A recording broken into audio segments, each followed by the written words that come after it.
Ой, гиснээс Чингис хаан чинь Монгол хүн биш юм байл шүү дээ. Гэж авд юм да. Одоо мэдхгүй тэр хүн ч намайг мэдхгүй шүү дээ. Тэгээ намайг Монгол гэдгийг мэдсээр ээж албаар Монгол хүнд очсон. Ой, Чингис хаан чинь Монгол хүн биш гэсэн шүү дээ чиг шиг. Йоо.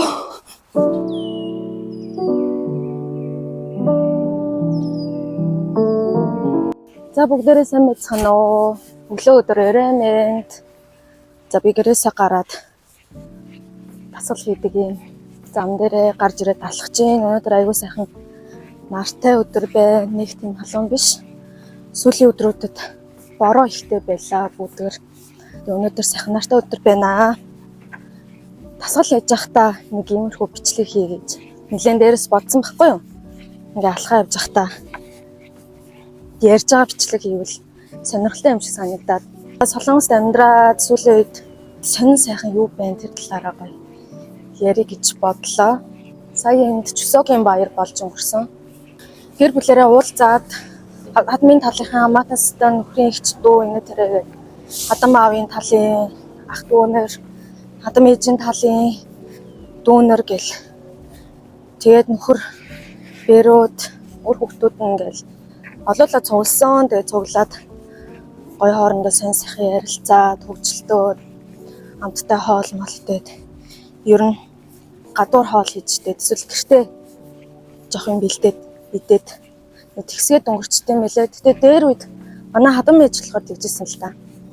Дээр үед бол гэрийн бүх ажлыг ер нь бэрүүд бадж хийдэг.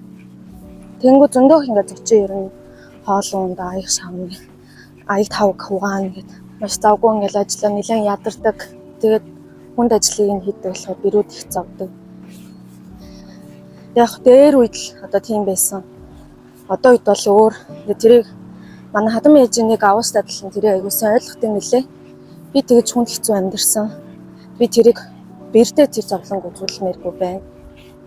Тэгээ манай хадам ээж бол намайг анхнаасаа ингээд угаасаа гэр орны тэ гол хариуцлага бол нөхөрч чинь байгаа. Нөхөр чинь ингээ мөнгө төрөх хийгээд чи ажиллаа хийгээд санхүүгийн хувь нөхөрчин аваад явах хэвээр. Энэ бол угаасаа нөхөр хүний хийх хэвээр үүрэг, чиний хийх хэвээр үүрэг бол өөр хүүхдээ сайхан хүмүүжүүлээд харж тасраад тэгээ гэр орныхаа ажлыг өөрөөр ингээд гоё хийгээд өөрийгөө хөгжүүлээд сурмаар байгаа зүйл байвал сураад сургуульд сурмаар байна уу, ямар солонгос хэлээ сурмаар байна уу, зураг зурмаар байна уу, бүгдийн чи өөрийнхөө хүссэн юм а хий. Тэрэндээ чинь ингээд дэмжээ. Үзэл бодлон тиймэрхүү байгаа. Би маш их баярлсан хувьдаа. Анхны Чөсөөгийн баяр маш хөөрхөн болж өнгөрлөө. Жохон санаа зовжсан асуудал байсан ч гэсэн.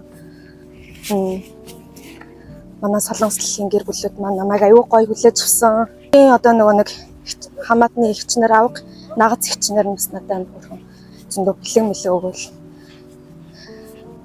Аюу гоё найрсаг гой зөвлөд хэлж захаа зөвлөөд тэрээд гоё эрэг урамсгалтай сайхан болж өнгөрлөө.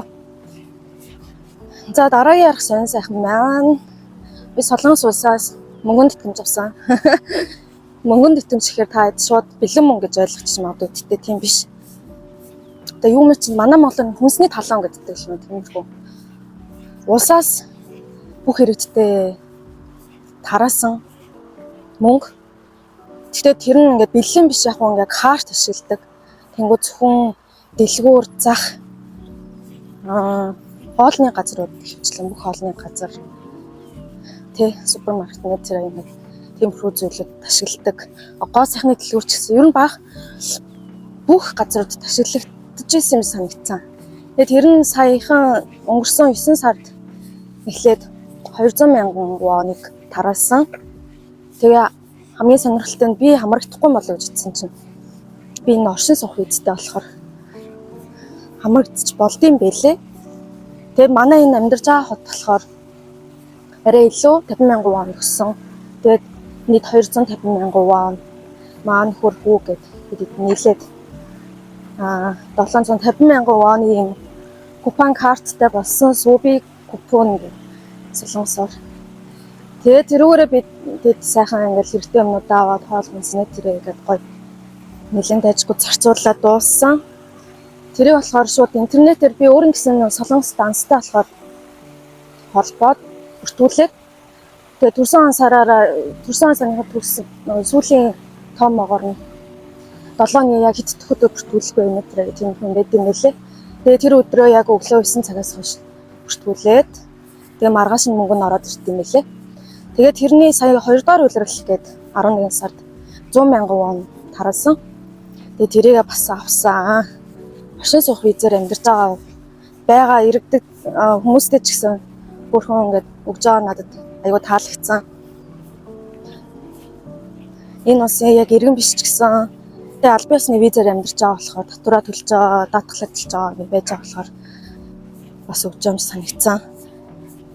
Тэгээ энэ мөнгө нь болохоор ерөнхийдөө Солонгос одоо улсынхаа эдийн засгийн бодлогын нэг зүйл байгаад байгаа хгүй эсвэл үед юмны өртөг маш их өсөөд энд ялгаагүй Монголч ялгаагүй байгаа шүү дээ.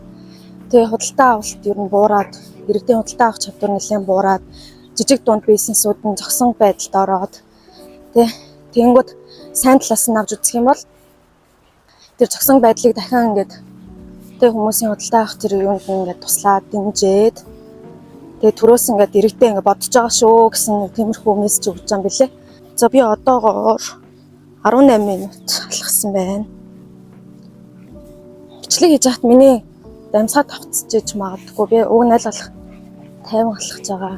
Дамсаа давцаж байвал ойлгоорой. Баяр гэд бах идэж ууж хэвтээ залуурч асуул хөдлөгээ хийгээгүй. За дараагийн ярих нэг болсон явдал маань юу гэхээр манай хүүгийн цэцэрлэгийн багштай холбоотой юм байгаа. Тэгээ бас энийг далимдуулаад солонгос цэцэрлэгийн тухай багш нарын тухай төрсөн сэтгэлээ бас уулзъя гэж бодож байна. Манай хүү чинь Монголд нэг 2 жил улсын цэцэрлэгт явсан байхгүй юу? Тэгээ тийм болохоор энд бас ингээ нэг 2 жил явал таарах юм шиг, сургуульд орох юм шиг байна. Тэнгүүд бас ялцгүй нэг харьцуулах юм тодорхой нэг юм хэрэг гарч ирж байгаа шүү дээ. Тэгээ манай монголчууд яах вэ нэг тийм байхтар эцэг их болгонтэй өдөр болгон мэдлээд байдаг. Гэхдээ энд болохоор өөр ангийн хүүхдүүд ч гэсэн ингээд таарсан л бол мэдлдэг. Би ихэндээ ингээд гайхчихсан хгүй. Маа нөхөр танихгүй өөр ангийн ингээд цэцэрлэгийн хүүхд авах гэж ирж байгаа хүн шууд мэдлээ хоорондоо мэдлээд ахаар гайхаад танд юм уу яагаад мэдлээд байгаа гэсэн чинь угаасаа ингээд манай хүүхдтэй нэг цэцэрлэгт явжлаа бол манай хүүхдийн найз гэсэн үг шүү дээ. Мэдлэх хэрэгтэй. Угаасаа тэгдэг гинэ. Тэгэхээр заа гэл нэг айгу идэхтэй. Байнга мэдлээл бүх эцэг тарс эцэгчтэй гоё найрсаг мэдлээд багш нартай мэдлээ. Багш нар нь тэгэл сайн байна уу? Тэгээд сайн яваарэ гэл ингээд байнга л бүхтэйгээд би одоо энд ирснээс хойш ер нь ингээд араас нэг хүн ингэх ч юм уу нэг гингүүд нь л бараг шууд аньянгацаа гэж мэдлчих гээд сүл дараг нэг зуршил болцсон байлээ шүү дээ. Амар инээдтэй. Тэгээ хөрхөн тэгэл гоё мэдлэл найрсаг тэгээ төрсөн өдөр болгоноор нь одоо манай хүүхдийн ангид суралцж байгаа хүүхд болгоны төрсөн өдрийг тэмдэглэдэг юм лээ. Цэцэрлэгээс нь айгуу гоё сэтгэл гаргаж тэмдэглэдэг. Тэр болгонд нь бэлэг бэлтэж яа бит хоёр эхэндээ нэг сайн мэдхгүй бэлэг бэлтэж авуулаг байхгүй найзхан бэлгийг. Тэгээд саяхан 7 сард манай үеийн төрсөн өдөр болсон чинь ангид нь нийт 17 хүүхэд байд юм аа. Зэн чинь эхний өдөр ингээл 10 хэдэн бэлэг амар олон бэлэг ингээд ирсэн байхгүй. Би бүр ингээд шок. Ямар амар сэтгэлтэй юм бэ? Ямар хөөрхий юм бэ гэж бүр цахаа махаа битцсэн. Тэгээ цааштай гоё нөхөрлцгөө инээ тэрэгэд гоё битцсэн. Тэгэл за дууссан байхсан чинь маргааш нь би оройн тэр нөгөө нэг эцэгчүүдийн тийм аппликейшн байдаг хгүй юу. Би нөгөө оройн нь манай эжэний солонгост хамгийн анхны төрсөн өдрийн парти байлаа. Үнэхээр сэтгэл гаргасан та бүхэнд үнэхээр баярлалаа гэдэг коммент хийсэн байхгүй юу. Тэгсэн чинь маргааш нь нөгөө нэг бэлэг явуулж амжаагүй эцэгчүүд нь үлдсэн бүх эцэгчүүд ингээд оройцсон дуучлаараа гэдэг бэлэг явуулсан юмсан за. Би бүр дахиад хүүгээ авах гээд утсан чинь ингээд ууц дүрийн маад ингээд би бүр гайхаад тэгэл тэрнээс хойш би одоо ингээд хүүхдийнхаа ангийн бүх хүүхдүүдийн бэлгийг бүр бэлтдэг болсон. Бүгдийн сайхан уудлаа сэтгэл гаргаад бүрхөө. Тэгээ заавал нэг хүнтэй юм аваад ах шаардлагагүй. Daiso гэдэг нөө хинтхан бүх бараг 5,000, 5,000 байдаг шүү дээ. Тэндээс нэг хөөрхөн тоглоом аваад бэлгийн уутнууд. Тэгээ сард хэдэн бас нэлээд хүүхдүүдийн төрсөн өдөр болдог болохоор тэр болгонд үнэтэй бэлэг аваад ичдэггүй. Гэхдээ бас хөөрхөн сэтгэл юм болохоор бэлдээ тэгээд явуулдаг болсон. Тэгээ ингээд бас хүмүүсийн давал эндээс нэг ойлгож байгаа зүйл нь тэг нэг 30 хүний 20 нэг иймэрхүү эерэг давалгаа үйлдэл ингээд хийнгүүд үлдсэн хүмүүс нь энэ хүмүүс ингэж штэ. Би бас ингэ хэрэгтэй юм байна. Би ийм үйлдэл хийх хэрэгтэй юм гэдэг өөрчлөгдөж байгаа байхгүй. Тэгээ хүмүүс нэг нэгэндээ нийгэмд ер нь бүх хүмүүс нэг нэгэндээ айгүй нөлөөлөл үзүүлдэг юм шиг санагдсан надаа. Тэнгүүд манай монголчууд ч гэсэн аль болох нэг нэгэндээ гоё эерэг ухаалаг зөв үйлдэл дадлаар нөлөөлж байгаасаа гэж хүсэж байна. Жижигхэн үйлдэл хамаагүй тэрийг ингээ олон хүн тавтаа тэгээд тах тусам бас тэр нь олон хүнд нэг ч толтой хүнд нөлөөлж байна гэдэг чинь айгүй зөв зүйл байгаад байгаа байхгүй юу миний бодлоор. За тэгээд сайн хажуугаар сар гихчээр нэг өдөр хүүгээ хөрөж өгөө гэлээ хөрөж өгсөн чинь нэг эрдэнэ шилдэ залуухан багш идэг байхгүй юу өөр ангийн багш манай хүүгийн ангийн багш биш. Нэг би ингээд аньяасаа гэж мэдлээд мэдлсэн чинь миний бүр ингээд нүд рүү ч харахгүй амар ууртай хаалгаа онгойлгосноо. Южина хийстэй мэдлээд ор ингээл амар сонин хандлагаараа хэрцаад айгүй сайхан мэдлдэг байсан багш аахгүй юу. Тэгээ яагаад гэмтгсэн юм бүү. Нэг баян мэдлээд ингээд барыг зуршил болсон хүн чинь гинт нэг тийм нэг хүнтэй харан солонгос ер нь барыг мэдлэхгүй хүн гэж байхгүй шүү дээ. Бүгд мэдлдэг одоо гадаад хүн би зуршил болцоод хахад тэр хүн зуршил болохгүй байна гэж аахгүй. Ер нь бол албаар мэдлэмээргүй санагдсан байна. Албаар ингээд тэгсэн юм шиг санагдаад эхэндээ би ингээд шоконд ороод сонин санагдаад гайхаад нөртөө залгаад хэлсэн. Сая ингээд хүүг хөрөөж гисэн чинь ангийнхан багшин тэгж яахын Южинатаас айгүй эвгүй харьцаж илээ. Хэлсэн чинь за би юу цэцэрлэгийн менежер рүү залгая гэв. Багш руу залгая. Ангийн багш авгүй тийм менежер рүү залгасан. Тэгээ залгасан уу яасан гэдэг. Буцаад асуусан чинь тэр багш менежер нь тэр багшд ажлаа сайн хийгээгүй учраас ууралсан юм шиг байлээ, загнасан юм шиг байлээ. Тэгээ тэр уурандаа надад ингээд тэрийг гаргасан байгаа хгүй.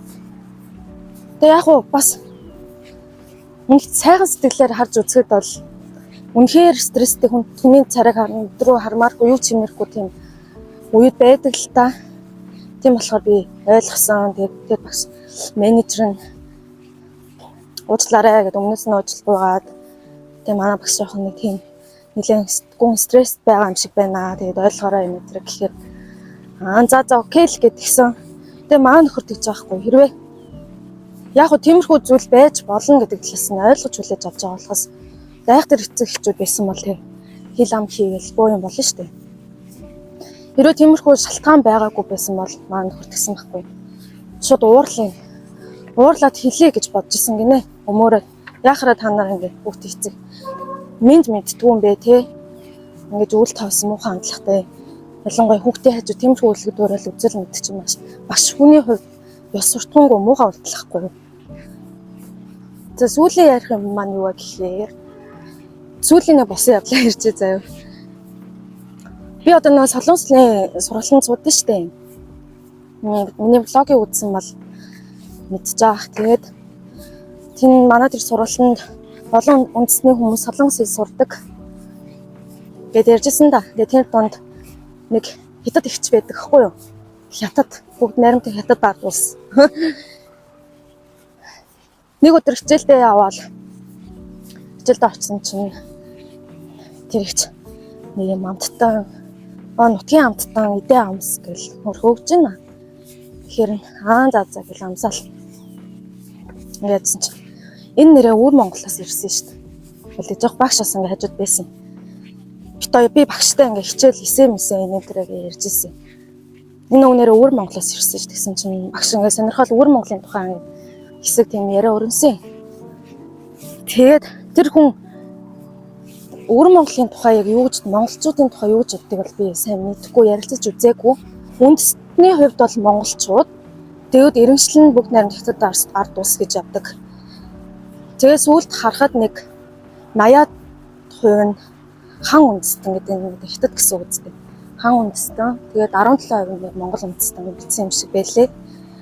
Тэгээд өвөр Монгол өөртөө засах хорон гэдэг штэ. Тэр чинь хятадын хамгийн анхны өөртөө засах хорон. Тэгээд ерөнхийдөө бол миний ойлгочоор тийм. Тэнгүүд нэг тиймэрхүү юм ярьжсэн чинь тэр хятад гинт тэгжүү.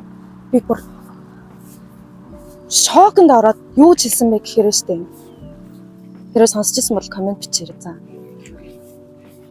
Юу яриад байгаа юм бэ? Ямар яах гээд байгаа юм бол тэгээ би бүр гайхаад гэдэл бүр ингээд тэгээ би солонгосоор хэлсэн байхгүй юу?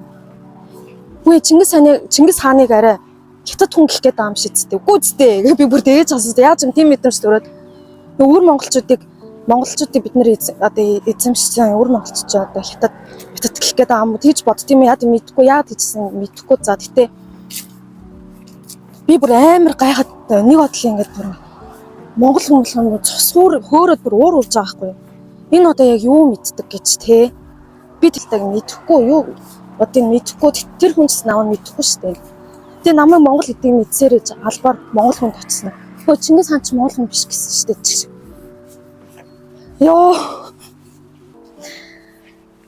би тэгтээ хятад хүмүүсийг ууган гэж муугаар бодмааргүй. Гэтэ иймэрхүү үйлдэл хийж байгаа үгнүүд нь үнэхээр хүндлэмээргүй санагдаж байна. Би солонгост бол хизээч тийм үг сонсч солонгосчууд харин ч тэ Монголын түүхийг бараг зарим монгол хүнээс сайн мэддэг шүү дээ. Чингис хааны аюу хүндэлдэг.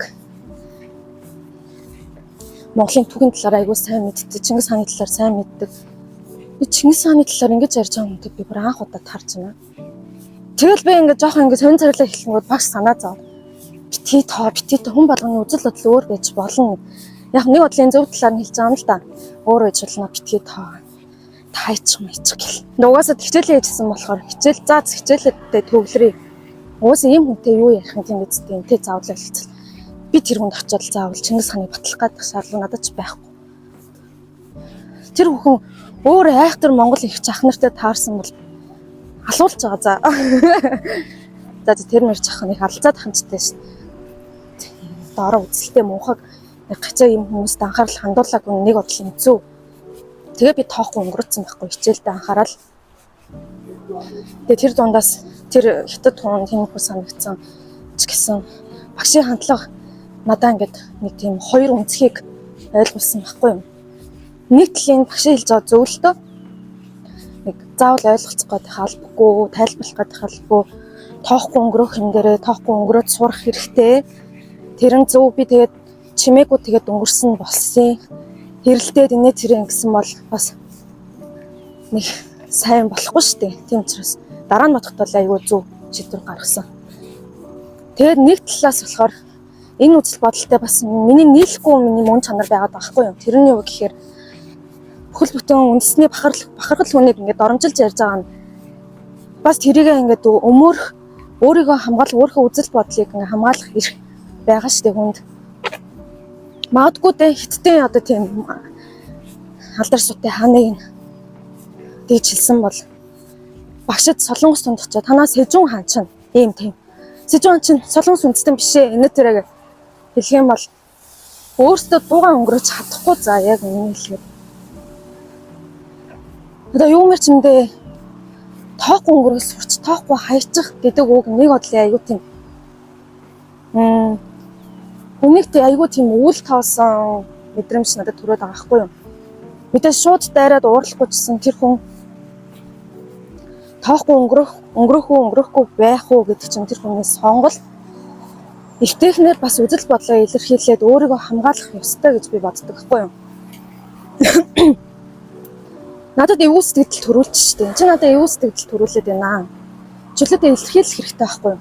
Тэгэхгүй ингээл дараа нь та нар боддоо ямар ч эвгүй зүйл хүнээс сонссон. Миний сонсохгүй хүсэхгүй ч юм уу эсвэл тэ санийх тийм шоконд ормор нэг гачин юм яриад байвал хүн гайхал сонин ингээл мэдрэмж төрдөө штэ. Тэр хүний сэтгэл мэдрэмж чинь ингээл шууд ингээл устгаад алга болчихдаг зүйл биш байхгүй юу? Тодорхой цаг хугацаанд түн дотроо өөртөө алдчихж тэр сэтгэл зүг дардаг. Тэгмээ хитрхээ тэрийг хүчээр ингээд бүр ингээд юм яриулахгүй за. Гэхдээ хүн уурлаагүй өвтөх юм ярих гэхээр та байлж хайц март гэл. Тэгдэн хүмүүс надад ерөөс таалагддаггүй. Тэгээ тэр хүмүүс цагаа талаад ирэхээр өөрт нь тийм тохиолдолд хизээч дугаа өнгөрөөдөггүй зэ. Тэгээ би нэг жишээ хэлээ. За энэ дээр өстой хүн болоо явчлаа. За яах вэ? За хүн нэх муулж байгаа биш дээ. Өөрөө таарсан сэтгэлийг ярьж байгаа гэж бодчихъя. Та ч тэгээ бодчих. Тэгээ хэд хоногийн дараа багш манай тэр одоо сургалтын суусан хүмүүсээс нэг нь багшиг айгу муулж менежерт муулаа ирсэн юм л да. Энэ багш айгу сонио. Тэг ингээ сурчтаа дагуулна шүү дээ ингээ.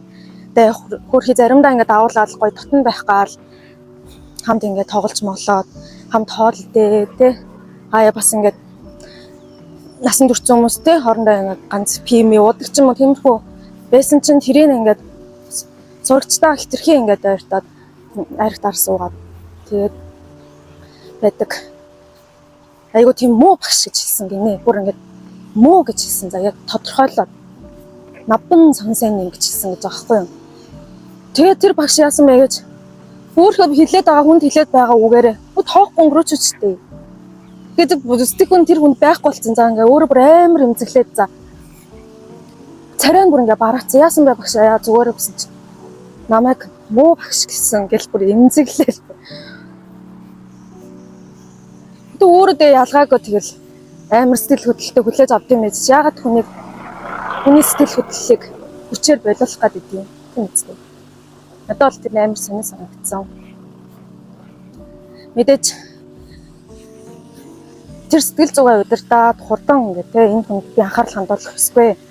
Шал хэрэггүй хүнд өөрийнхөө үн цэнийг зарцуулж байгаас ялгаагүй учраас мэдээж анхаарал хандуулахгүй өөрийнхөө яг гол юмд анхаарал хандуулад явах нь бол мэдээж хамгийн зөв. Гэхдээ хитрхи бас тийм юм байхгүй. Сэтгэл хөдлөлөө бас илэрхийлэх нь эрүүл сэтгэл зүйтэй хүний гарах үйлдэл юм болов гэж би боддог. Тийм болохоор нэг иймэрхүү зүйл болсон байна да. Тэгээ манай Чингис хааныг зүгээр тэгээ өөр хүнд хоорондоо ярьсан ч болж байгаа хгүй Монгол хүнд нь ирснээр тэгэж ярьж л гэдэг бас. Яа мэдхгүй. Ийм л болохоор хятадууд мэдээж үнэлэгддэггүй байхгүй Монгол хүмүүст. Атаачтай байгаад гэдэг юм уу яагаад тэгээ өнгөрсөн түүх мөхийг одоо нэг хоорондоо атарах дөөрхөө яваад байхын чи сайшин те. Тэмэрсэн. Тэр үний үзэл бодлыг байлаа дахиж тэр үнтэй юм яриач. Яриадчих тий. За тэгээд өнөөдөр ингээл сайхан ховж сайхан сонь сайхан болсон явдлуудаа ярилцлаа. Та хэд бас юм ойролцоо болж исэн явдлуудаа явуул гоё комент бичээрэй. Тэгээ бас тэр сүүлийн сэдв дээр Чингис хааны тухай тиймэрхүү зүйл тохиолж исэн байвал хэлээрэй. Тэгээ та нар хэлсэн бол ямар хариу үйлдэл үзүүлэх байсан бэ? Тэр тухай бас гоё санаа бодлоо хуваалцаарай. За би одоо алхаад яг 40 минут алхсан бэ. 2.9 км. Одоо хичээлдээ явах цаг болж байгаа болохоор гэрлүүгээ гэс хурдууртаа алхаад буцъя. Тэгээд энэ хүрээ бичлэгээ дуусгая. Дараагийн бичлэгээр уулзъя. Баяртай.